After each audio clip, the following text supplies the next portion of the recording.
Welcome to Run, Build, Grow, the podcast that laces up its running shoes and dives deep into the heart of the communal spirit of running. I'm your host, Andrew Ware, and I'm thrilled to take you on this exhilarating journey where we explore the stories that go beyond the pavement.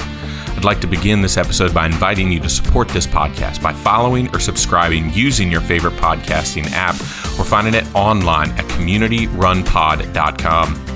While you're online, head over to Apple Podcasts or Spotify and rate and review the podcast to help others notice how much you enjoy it.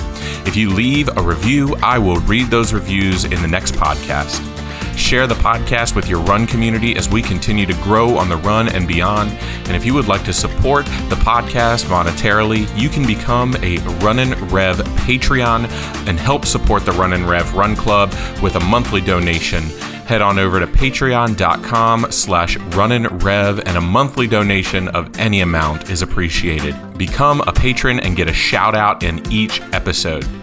In this episode, I'm having a conversation with Chris Mason, who is a member of the Richmond running community, just all sorts of different groups that he is a part of and many different places that he runs. I really wanted to have this conversation to extend beyond the Hampton Roads running area where I am located, knowing also the Richmond running area where I moved from before I came to Hampton Roads, and knowing Chris. This is a great story as we learn a little bit more about Chris's run journey and Chris's presence in the Richmond community and how they have helped him to grow.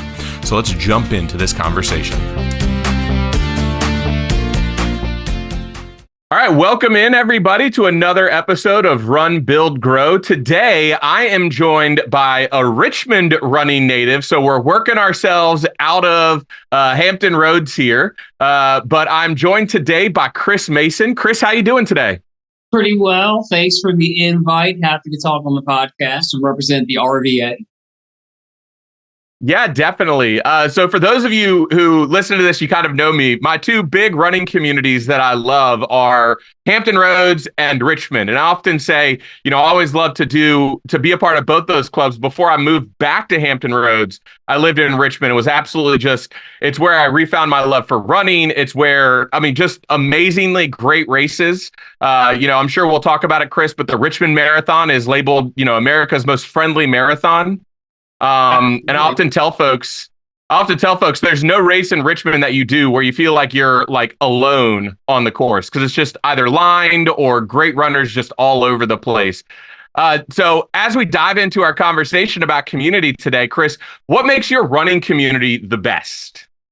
What I love about Richmond is it's just so all-inclusive. I love Richmond. When I first started running about 10 years ago, I thought Richmond was just a city of what I consider, this is my term, runner bobs, like runner bobs and Jays, like legitimate, fast, the quick, right? And so it was initially intimidating to me because that was my perception of the city. But as I continued to run in Richmond, you've got all kinds of variations of people that are running. It doesn't matter fast, slow. There's some people that absolutely want to run to get quicker and run for that next PR. But there's some people that just want to run for the social component of it. And everybody that's listening to this that's a runner knows how big socially running is for us. And so that's what I love about Richmond. It doesn't matter if you're sub-7s or if you're 12s or 13s. The city embraces you. It embraces you at every race, at every training run, every training program. And so that may be the same for other cities. I don't know. But for Richmond, for RVA, that's what I love about it. It's just all-encompassing. And so you are on the board. You have a leadership role in what's known as the Richmond Roadrunners Club, which for those of you listening is kind of like the big area club for Richmond and where a lot of run clubs kind of coalesce around. And so what made you want to get involved with the Richmond Roadrunners in the first place? For me, it was about giving back. And it was also a little bit about there's ebbs and flows to every club, every organization, right? So you've got people who've been around for years and years and years, and then you want to bring in some fresh perspectives and some fresh, takes on things. And so a couple of people had reached out to me trying to bring in somebody, maybe in their 30s to kind of give it a different look. And so honestly, that's what it was. I was asked to join through a couple of different people, which I thought was flattering. And it was really, their perspective was like, let's just get some new takes in it. So that's kind of where it all evolved, trying to bring a fresh perspective. also from, a newer runner too, because I had recently joined the game. So that's a lot of it. And since then, it's, been on and popping, as I like to say. It's just that I'm on the board, I'm a race director, I do some coaching with their winter marathon training team. So I just feel like in our community, as much as we love to run, we also have to give back, because it takes a village. It takes a lot to make this running community work. So that's really the main component. It's just giving back. And at that point, coming in from a different perspective.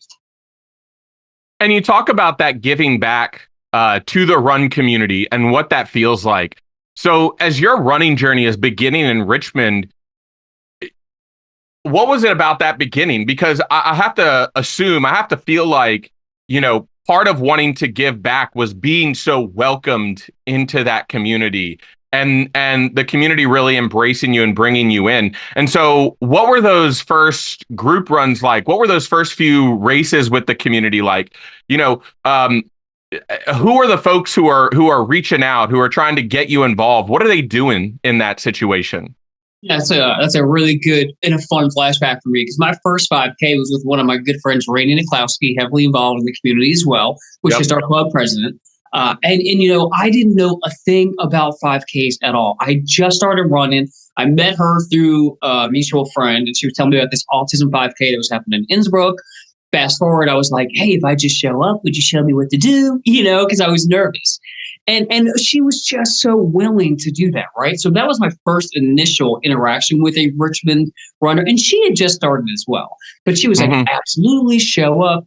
And then subsequently, we joined program, the half marathon training team, and the coaches and the people with these training teams. A lot of people come back year after year. And so that first year was 2013. Everybody on that team was so welcoming.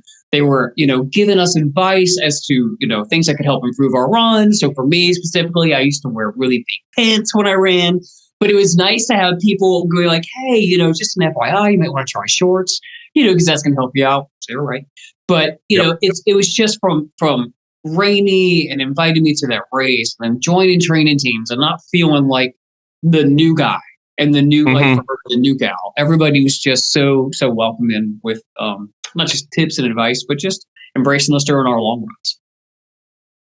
Yeah, I remember a lot of those long runs running through downtown Richmond, crossing over the river, running through Pony Pasture. And, I was a part of Race Team RVA when I was there, but I just remember when we would run in downtown Richmond, it would be Race Team RVA, it would be Richmond Roadrunners, it would be Sports Backers, it'd be all these groups. And I used to always find it funny that you just run into somebody and they wouldn't be a part of like the club that you started with, like this club, but we all kind of knew each other. And so then we'd kind of hook up and run, a little section of stuff together and do all those things. And it reminds me of kind of the way that I got into the Richmond running community too. I got in through Troy Unger at Lucky Road. Yep. And it's just like, inviting someone out and what that invitation does, and then the follow up on the invitation, right? It's not like they're just like, hey, come to this run club. And then like you come to the run club and they don't talk to you, or like nobody talks to you. So what was that like to feel included, like right on the front end? Like, did you automatically feel like you were part of the community? Was there like imposter syndrome of like, oh, I don't feel like I belong here? What was going through your mind in that time? That's great. That's another really good question. I think there was initial imposter syndrome in my own head because I didn't feel like I was fast enough. I didn't feel like, and it's interesting, I'm an admin on the page RVA All Runners. And when I was offered that head admin position on that, I kind of felt like that page, in my perspective, was that the runners and that people, your casual runner, couldn't come up in there and talk about that. So for me to say that I didn't have a little bit of that imposter initially would be inaccurate. Now, I don't know if you know, but I'd love to talk. So for me, Perfect. It's shocker, right? For me, that made it easier to adapt. Not that this community is tough to adapt or welcome you anyway. But, me not being afraid to talk to a stranger really made a big difference. But to think there wasn't a little bit of that imposter syndrome when I first started, and I was a little bit slower and I was a little bit heavier in my perspective, and I felt like I didn't look like the mold, was there. So it was really nice to see Richmond just crush that so quickly. Like Richmond doesn't care, all different types. We talk. You were saying something that reminded me of this. I always affectionately call running the sixth love language. Yeah. It doesn't matter what city. If I'm in Hampton, it doesn't matter where I go. In fact, I met somebody in the airport who lives in Chesapeake, and we're still friends to this day because he was wearing a running coat, right? It doesn't matter, what city you're in or what races you do. It's our love language. So I think that was a component to why I was able to adapt so easily in this community too, even though Richmond is great. Yeah. And I think that's the hope and desire, like when any of us enter a community of any kind. And it's one of the things that I've grown to love. And I go to other running communities. I just hope and pray. I'm like, man, I hope these folks are as, not necessarily accepting, but I hope they're as like chill. And as we have our run club down here in Portsmouth, we always try and reiterate. It's like, we don't care how fast you go. We don't care if you run. We don't care if you walk. And to the point where like myself and my co-leader, we'll do, just run with us. Like we'll do like group run, and Mike and I, who's our other leader, we'll say, all right, the person with the easiest pace, that's the pace we're going tonight. And we'll have people like walk up and say, oh, I don't want to slow you down. Like y'all got a workout to do. It's like, no. We just want to run with people. Mm-hmm. And I think about how like big of a step that is for a lot of people who are entering these communities, because when you feel like you're running alone, even if you're in a group, I feel like if you're running alone, if you feel like you're the loner of the group, or, you're that last runner in the group who's always like, I'm always the last one in the run club done, or, everybody's always waiting for me kind of thing.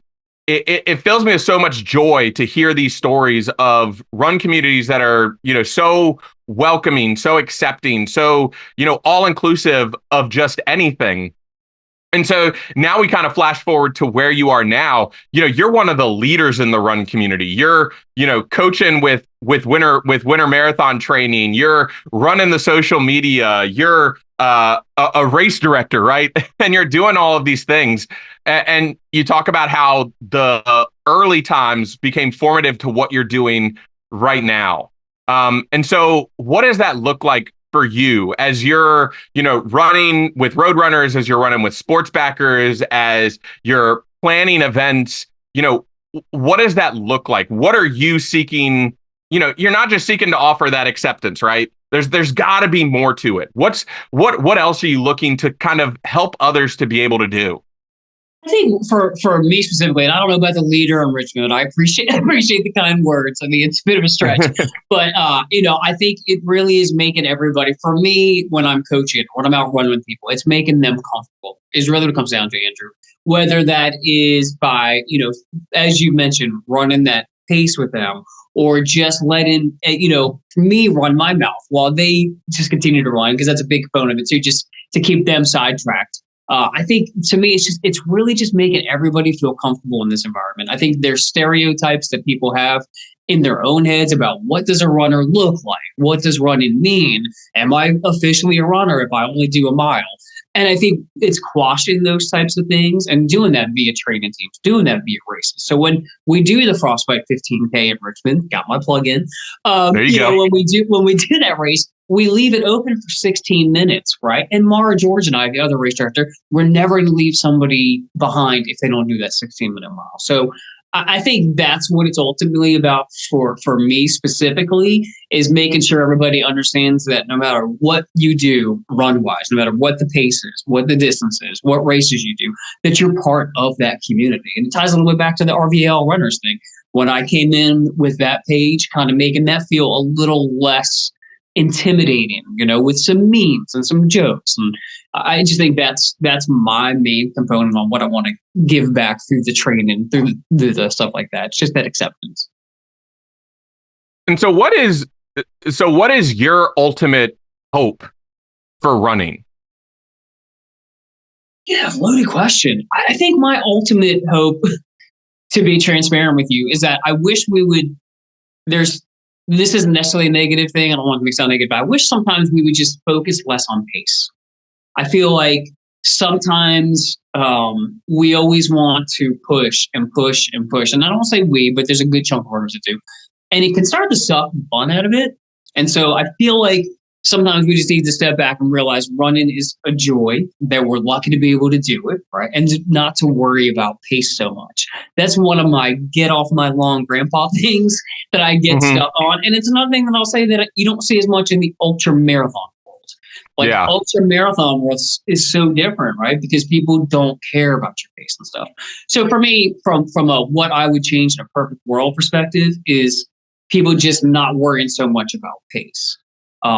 Flip side of that, I wish running would get a little more love nationally. I think we know we talk about running, and we here in Richmond we got Kira Diamato. I don't even think Yeah. Richmond understands the fact that we have an elite runner in ours, and I Yeah. just don't think that running is a sport that gets enough love socially and globally and nationally. So that for me, from that perspective, I just love to see more of that, and I'm sure you would say the same. Yeah.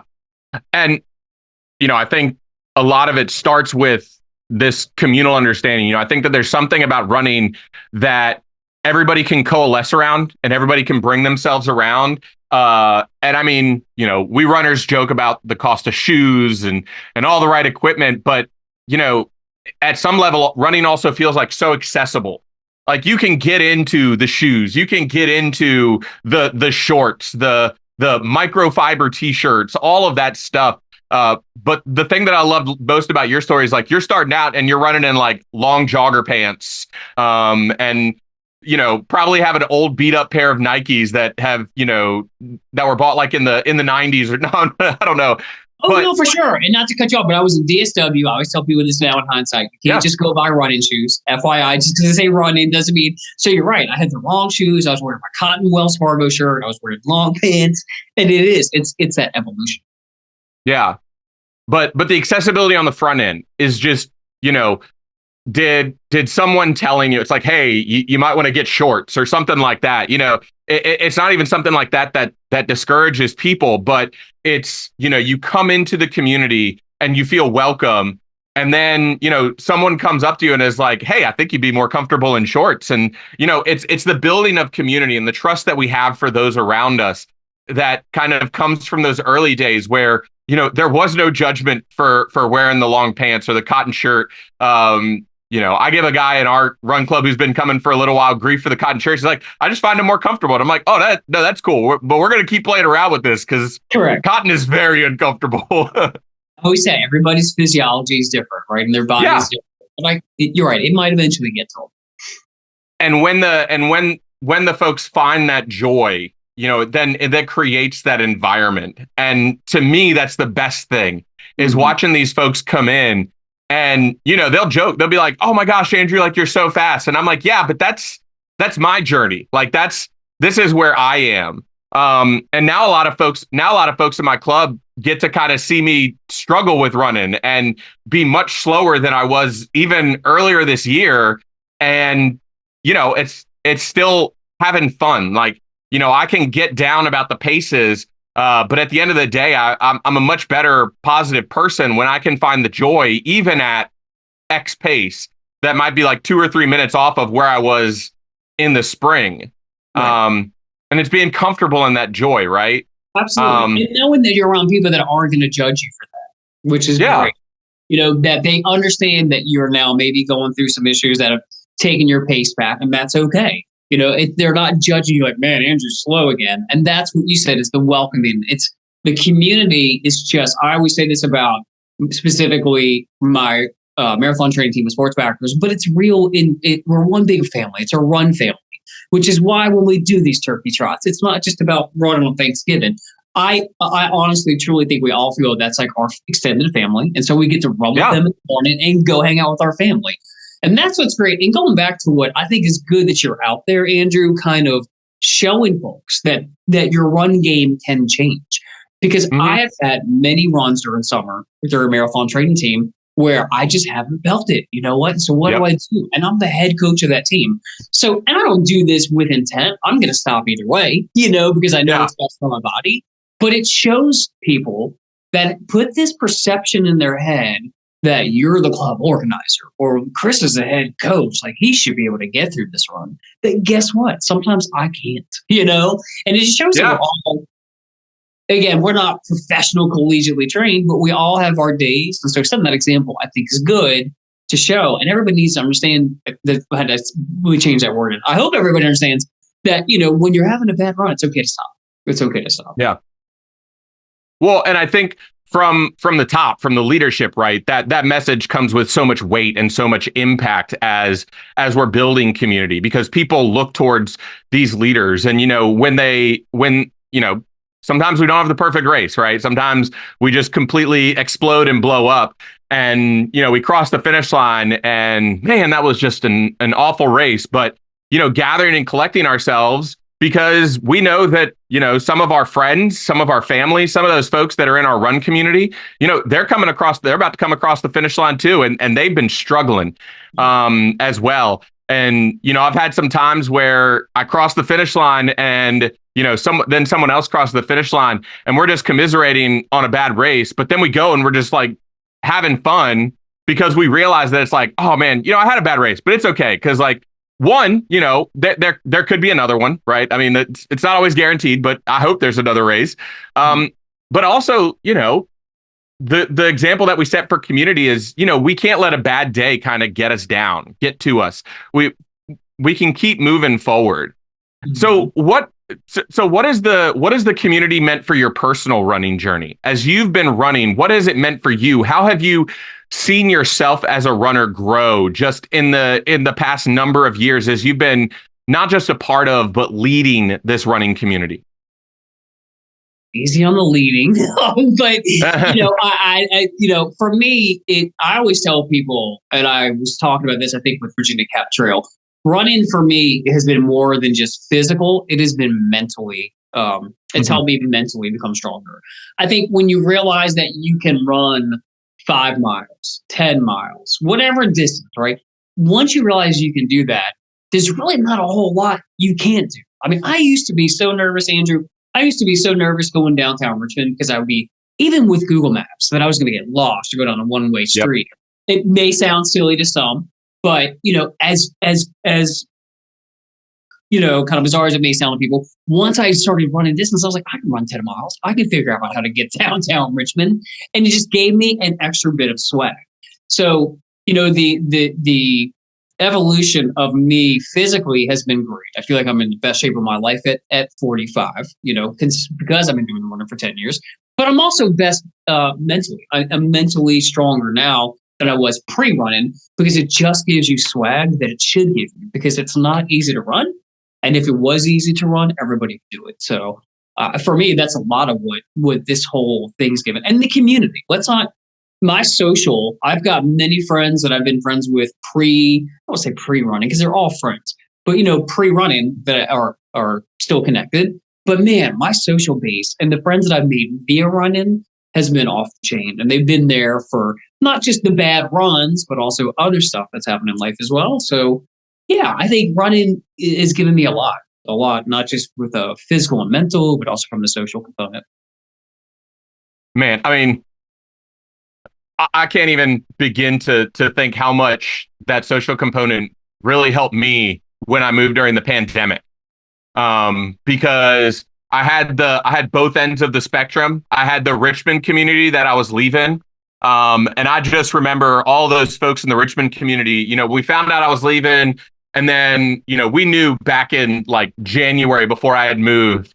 And I started to mention to some folks, hey, probably moving this summer. And then, COVID hits. And I just remember like all of them being so supportive and watching out for me and checking in and all that stuff. And then getting down there and just like now even just separate from COVID, but having no one to like run with, even if it's just like once or twice a week, right? I mean, I can run by myself if I have to, toss on the headphones, turn a podcast on, maybe some music, whatever.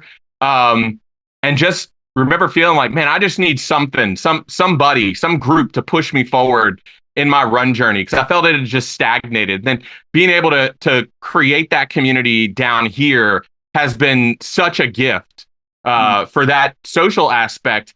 And again, not even like noticing times, going up, but it's even just like the distance feels easier, right? Because I know you and we're not putting down small distances a lot of times. We're putting 5, 10, for you, a lot more miles than that. we're not putting down any small distance. And even if we're running it alone, like even a couple of runs a week that we can just do with like a friend or, your run club, a group run or something like that. I mean, just the amount of like spirit lifting that gives me, I think that's the biggest thing that community plays, and hoping that other folks find that as well. Yeah, I'll say I do too. For me, I've always said this and I coach this. You have to have your solo runs because when you get out on race day, you may be with your friend, you may not be with your friend. So it's good to have your solo runs.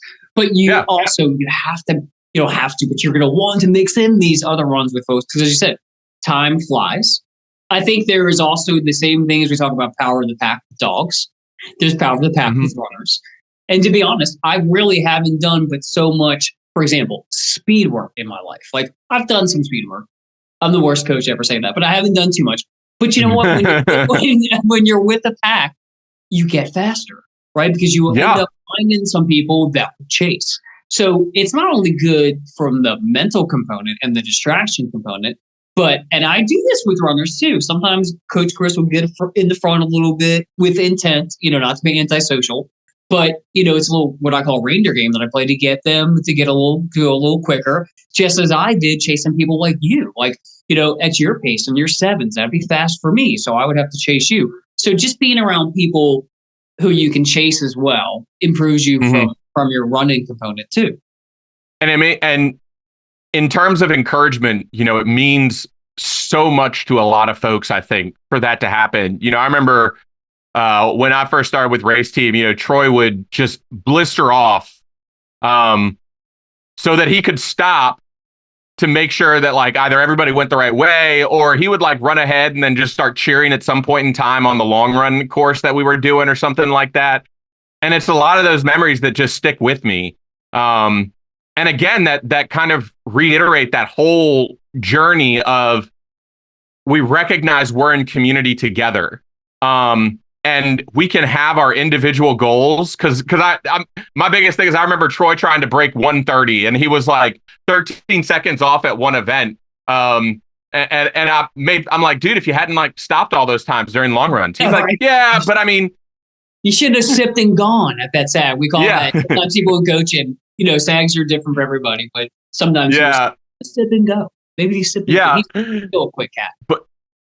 But I mean, the encouragement and knowing that, for him, the 1:30 was the goal, but also being able to intermix that goal and recognize, all right, this is what I need to do alone to hit that goal. But this, like, I can't allow it to like overcome the fun that we're having as a community together. And I think that becomes like such a huge component for all of this when we start to think about, how running community affects us and what it's done for us. And then we're like, oh man, now I have an opportunity to give back because, I mean, you can only be a part of a community so long before people start looking to you as like, oh, now you're the seasoned veteran. You've been here twice. So now you know what's going on.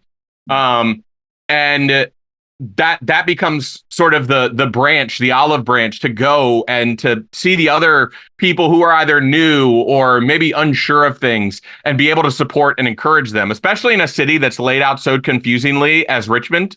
True. It's very true. But I will also say a little bit to what you're saying about Troy. That's also, I think all of us have to coach in some capacity during our runs in some way. Like, I think we all, that's Troy being an amazing coach too, right? He's going to make sure that he's not running his 1:30 pace on that day. He's going to dart out, make sure everybody's, good to go still that's running that day with him. And I love that. And I think we all need to do that when we're running with our friends. Like, it's not always about your pace, your pace, your pace. That's what makes the community feel. That's what makes me not feel excluded is that you're maintaining my pace. Yeah. And for a lot of us who are running those, 7, 8 flats on a regular basis, sometimes it's recognizing that, hey, I don't need to always be super fast. Maybe let me drop back to a 10 flat and run and enjoy some community. It's not gonna tear my legs up to do it. It's actually gonna be healthier for us in the long run. That's right. Yeah, that's a whole different conversation we can get into about run slower to get faster. Oh yeah. I'm a firm believer in that, but yes, it's just so important that when we're with people you're maintaining that pace with them, and that you're not. It's okay, like I said, to play that reindeer game and push a little bit, but you don't want anyone to feel excluded because you're like, I don't know, acting dramatic while you're running. But our community doesn't do that. We just slow down, we stay with each other, and we make it happen. And that's what I love about Richmond. And that's the ultimate point about building community is it's all about, we're in this together. And I wonder how many of those folks, when they're, running Richmond half, Richmond full, they're coming down and running Shamrock in the spring, or they're doing Marine Corps or any of those marathons, how much of that encouragement that they've had on those, 15, 18, 20-mile long runs is driving them through that race. I think they pay for it as well, right? You see people out there cheering more for people, and I think that's what's great as well, is paying it forward, that you'll see. Yeah. And another big thing that I'll mention that I have always loved about the Richmond running community is it's one of the only running communities. When you come, for listeners, if you ever run the Richmond Marathon half marathon, you will see people all over the course with just bright colored shirts that say coach, just running alongside people. And those are the marathon, half marathon training team coaches, participants who are out there helping runners. And it's one of the only marathons I see it at. But they literally will jump on, take a few miles with you, help you get to where you need to go, encourage you. I've had folks grab water for me at a water stop just to help me along. And man, I mean, just the expression of community that exists in that moment, that this community cares so much. You have a lot of folks who offer like marathon training teams, but how many of those marathon training teams will have, oh gosh, what is it, like 30 coaches that y'all have? Oh gosh, no, there's at least probably combined between the half and the full, at least 60 to 70, if not more. My gosh. Marathon training is pretty big as well. Yes, but you're right. It adds a component to that race. And I always talk about this affectionately. There's been so many marathons where I would have loved to have a coach out there with me to kind of give me that push. One of them was, I think about, the 5-hour marathon. Like I've had a 5-hour marathon. We talked about, you mentioned you have some tough races. I'll go back to that real quick too. Some of those tough races are the ones that you're going to end up remembering the most because you pushed through it. And mine was Dismal Swamp. I did Dismal Swamp in April of either 1 year ago, 2 years ago. And it was super, super hot. And I just had nothing in me. But anyway, those tough ones are the ones that end up, I look back and go, but you know what? You pushed through it. It took you 504, but you didn't quit. But yeah, the coaches are just, I can't speak highly enough about the Sports Backers Marathon Training Program. It is about you all out there. It is about, if you've run Richmond and you've seen this little guy out there, I've probably told you a dad joke. Like, I'll do whatever it takes just to distract you, while we're going across that bridge. And it is, because you're right. It's about why it's the friendliest marathon, is because on marathon day, the coach is there for you and to help you get through it. And it's just an extension of community. Well, and the fun thing is, a lot of times, they'll wait and they'll run with, the Sports Backers training team folks that they've been training with for months, but they're also there cheering on. Races nowadays, they have you with the ability to write your name on your bib. And that's probably one of the greatest things, because I'll toss my name on there and then all of a sudden someone will say, "Go Andrew." And I'm like, how'd you know my name? and it's funny, and I'll continue to say this to people. You never know when first of all, I love cheering runners on. I love being on the volunteer side, because you don't know when that person needed that. Good job, Andrew, or get it, Chris. And like, there's been so many races that I'm like, yeah, they're right. I can, it's just that one little push. So that's part of like, we're going past the run community. That's part of just your city and your cities, and Richmond is a very run-in dominant town. And so I think Richmond appreciates seeing us out there pushing. And so that's why they give us that love. And you're right. You need it. You get it when you need it the most, and you didn't even realize it this year. Oh man. I mean, I could talk about Richmond all day. It's so great. You guys have a great community too. Look, I run a lot down there. I've done Dismal twice. I love One City. One City to me is one of the best marathons. People would think that I'm a stockholder of some capacity as much as I talk about One City, but you guys have a great community as well. Yeah. And it's so interesting to see the dynamics in different communities, and then to be wholly just like a part of Hampton Roads, and then going and visiting other running communities and seeing those little niche things that the running communities do. And I mean, it's part of like the big reason that I tell folks, having started this podcast, that I'm like, because I started by inviting like a lot of my Hampton Roads connections, and then kind of, reaching out and looking like, all right, well, they're like, was this a Hampton Roads podcast? I said, no, I want this to be a run community podcast, a podcast about community, and to highlight the greatness of all these different communities, because, a part of Richmond for 5-6 years, and running in Richmond and doing all that, and just seeing how great it is. And then moving to Hampton Roads, and it's like, man, this is a great running community too. And it's like, every running community has its own little thing that it offers, and even here at Hampton Roads, you have like the Tidewater Striders, who are offering just like these great, awesome, like competitive races. And then you have like J&A Racing, shout out for them, they're just like offering these great parties. Like, I'm not going to lie. I mean, seriously, that's what it is. And I've done the Halloween one, fantastic, but I haven't done Shandy yet. But I hear not only is it, and that's what brings people down though. So J&A is doing it right. Because it's not only is it a good race, but we want to celebrate afterwards. And if you're going to make it excessive and, egregious celebration afterwards, we are coming down. So you're absolutely right. You have people kind of waddling on the sand on the ocean front after running 26 miles. That's right. Especially after a beer or two, too. And then they're really waddling. Like, yeah. No, you get 4. You get 4 after Shamrock. I've heard that it is. They're bringing the big. Richmond's got to step up with that Hardywood. I know. Hey, but this year they gave out cans, so that was nice. Oh, there you go. Yeah. All right, well, let's close out this conversation. I got a few end of podcast questions that I'll love to ask folks. So, Chris, what is your favorite distance to race? It's in. Horsebackers, don't get mad. It's a 50K. I've become more team ultra marathon, any capacity, for a couple of the reasons we talked about. So I do love. But I also, flip side, I love to go drop a 5K because it's so challenging. It's underratedly challenging. That could be a different podcast about that. But I do love 5K, but I'm enjoying the ultra marathon life. What is your favorite race that you have ever run? Hands down, Chicago. Chicago was just, it was first it's a major, so I probably should have expected a good time. But it was so efficiently run. The city, running through that city from that capacity was just fantastic. It's just a really, really good event. I've run some interesting ones. I like Fort Lauderdale too. I know that's crazy because that was warm. Post race was good, but Chicago overall.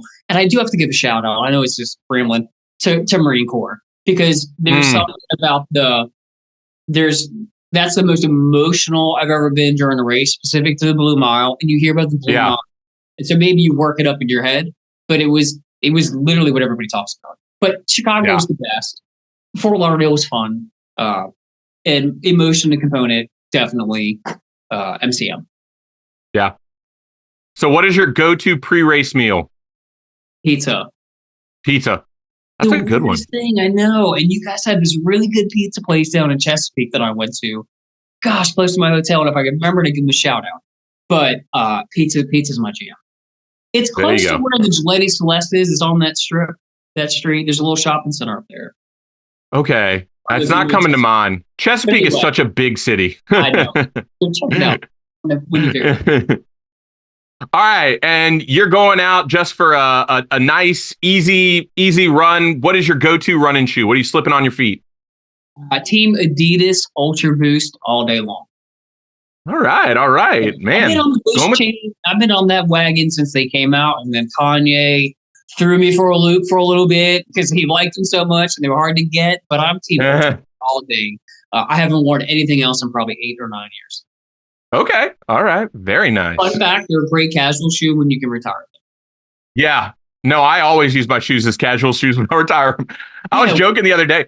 I've got I saw something on, I think it was Threads, and it was like, how many pairs of running shoes do you have? And I responded back. I'm like, are these running shoes that we actually run in, or is this running shoes that we have on our person at any one time? Because I'm pretty sure in my car I have about 10 pairs. Now, how many of those actually get run in? Probably about 2 or 3. Exactly. Yeah. I mean, and listen, when's the last time you had to buy shoes? We don't have to. So that's not community, but that's another perk of running is look, you wear them and then you don't have to buy shoes to wear casually. You can still rock them after they're run dead for Yeah.